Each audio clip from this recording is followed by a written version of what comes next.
তাই ওরে গ্রাম থেকে নিয়ে আইছি। কাজ কেমন পারে? এই, তুমি কি রান্না করতে পারো? হ ম্যাডাম, আমি ঘরে যা, আর যত তাড়াতাড়ি পারিস চলে আসিস। আচ্ছা ম্যাডাম, ঠিক আছে। এই তাহলে আমি যাই, তুই কিন্তু ম্যাডামের সব কথা শুনিস। ঘরের দিকে যাও, আমি আসতেছি, তোমাকে কাজগুলো বুঝিয়ে দেবো। আচ্ছা, আমি যাইতেছি, আপনি আইয়েন। দিবি মা? হ্যাঁ দিমু না কেন? আর আপনি জানেন আমার মায়না সব সময় কয় এই আমার হাতে নাকি জাদু আছে। আচ্ছা ঠিক আছে, দে। কুলসুম কে হয় রে? ও কুলসুম আপা, কুলসুম আপা তো ওই যে আমাকে গ্রামে থাকে। আর হ্যাঁ আমার ছোটবেলা। ও আচ্ছা, তাহলে আমি যাই জলদি করে রান্না করা শেষ করি। আচ্ছা যা। ওখানে বসে খাচ্ছিস কেন? আমাদের সাথে উপরে আয়। ম্যাডাম আমি এনে ঠিক আছি তো, সমস্যা নাই। মা, তুমি জানো না রিতা তো এমন। উপরে আয় বলছি, উপরে আয়। আচ্ছা ম্যাডাম, আইতেছি।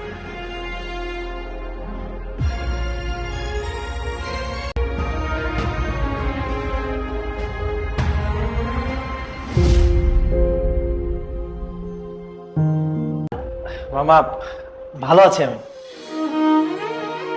ভাইজান কেমন আছেন? ভাবি এলো না যে? আবার শোনো, তোমার ভাব সোফাতে বসে আছে ওই মেয়েটাকে। ও ও হলো রিতা, আমার বাসায় কাজ করে। খুব ভালো, খুব লক্ষ্মী একটা মেয়ে, কাজে কর্মে এবং খুবই দক্ষ। আর আমাদের সবার দিকে খেয়াল রাখে।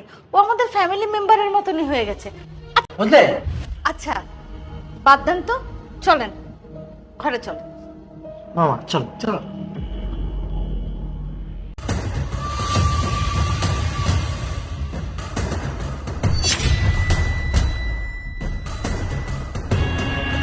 বাবা, এই দেখে যা, চোর ধরেছি, ধরেছি চোর। হ্যাঁ, এখন জাদু কোথায় পালিয়ে?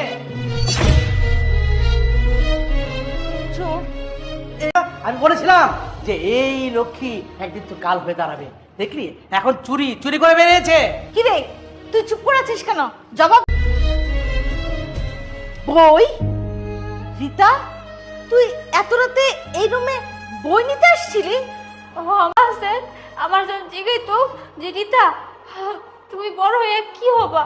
আমি সবসময় কইতাম আমি বড় হয়ে ডাক্তার হবো। আমার বাপটা যেদিন মরে যায় আমি আর কিচ্ছু পড়ালেখা করতে পারিনি। এই আপনারা সবাই ঘুমায় পড়বেন, আমি রুমে যাই একটু বইগুলো নিয়ে পড়তাম। এছাড়া আর আমার কোনো উদ্দেশ্য ছিল না। আমি জোর না ম্যাডাম। তুই ক্ষমা করে দিস। আপনি আমার কাছে কেন মাপ চাইতেছেন খালুজান? আপনি আমার গুরুজন, আপনি যদি আমার কাছে মাপ চান আমি তো ছোট। বসে পড়বি, আমি তো সাহেবকে বলে দিব তোর একটা পড়ার ব্যবস্থা করার জন্য। কি কইলেন ম্যাডাম? আপনি হাসা কথা কইতেছেন? আচ্ছা ম্যাডাম, আমি যাইতেছি। ভাইয়ান জান, আপনার কি পাশ করিসনি? ম্যাডাম আমি আমি পাস করছি ম্যাডাম। তাই? এই সব কিছুর কারণ আপনি। আপনি তো মানুষ না, আপনি তো একজন ফেরেশতার মতো আমার জীবনে এসেছেন। পাগল মেয়ে আমার, তুই তো আমার মেয়ের মতন, তাই না?